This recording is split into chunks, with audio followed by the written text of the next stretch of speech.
And we're going to move on to the next university to ask. That's it, IPB University. The time is yours.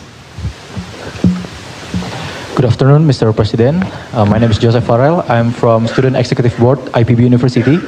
And my question is, in the context of increasing global instability, how does France envision strengthening cooperation with Indo-Pacific countries, particularly Indonesia, to promote regional security and uphold international law? Thank you.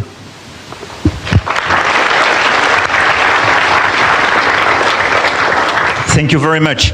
It's clear that we live in a world of instability. We could refer as well to economic instability and tariffs and so on.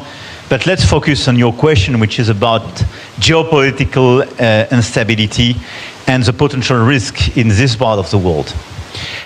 For a lot of countries like yours, and by the way, all the countries of the region, obviously the main risk is to have an increasing presence of China and a sort of overhang of China, especially in your own seas, and a potential threat for your sovereignty.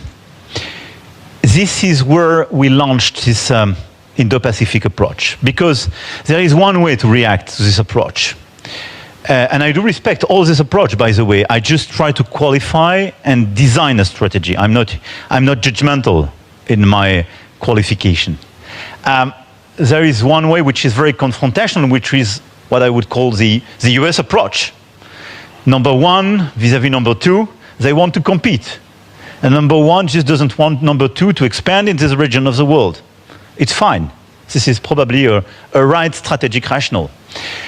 But I noticed that for a lot of countries in this region, if they don't want to be more dependent on China, if they don't want to be threatened by China, if they don't want to see their own sovereignty being reduced by China, they are very much linked with China.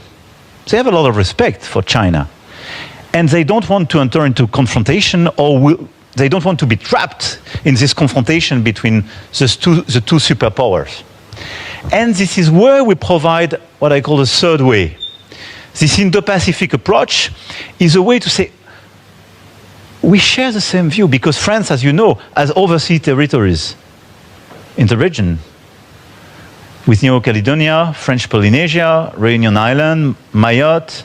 We have as well a lot of bases. We have more than 8,000 soldiers and a lot of common strategic operations with all the armies of the region.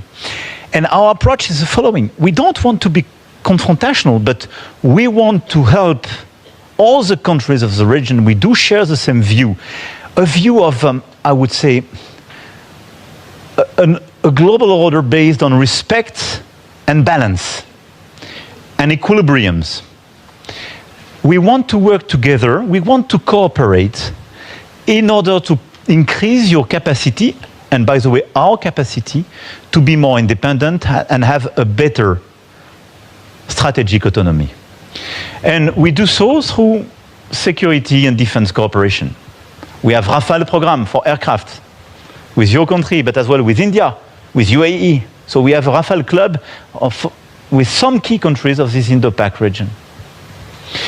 We cooperate on submarines, so some categories of capabilities for our armies in order to be sure that we are not dependent on these two superpowers, but we develop common capacities to protect our own soil, sometimes to deter the others, to jeopardize our sovereignty, and to protect what I would call, quoting a former Australian Prime Minister, the liberty of sovereignty. We do develop common operations as well, common training programs for our soldiers. Tomorrow I will be in the Academy Java Center region launched by your president, and we want to follow up this approach. We want to do the same in all the key critical areas: research, technology, artificial intelligence, energy, food. And the idea for us is to say, the more we work together, the more we reduce our dependencies vis-à-vis the two superpowers. We want to cooperate with them. As for France, we have a special alliance with the United States. We are part of the North Atlantic Treaty Organization. But we are independent in terms of capacities and for our own defense and security.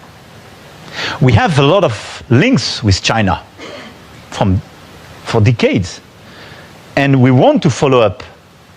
But in a certain way, we do believe that we have to de-risk our models from their conflictuality. And this is the view of your country and your president. And this is the core, the DNA of the Indo-Pacific strategy.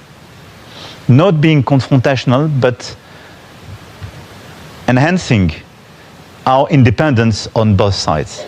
And as I mentioned to you, I think the partnership between France and Indonesia makes a lot of sense in this context.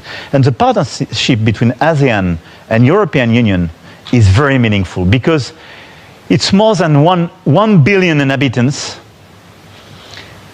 with a lot of innovations and technologies and a lot of capacities, and we do share the same interests and the same view of the global order. Here are the key elements of this Indo-Pacific strategy.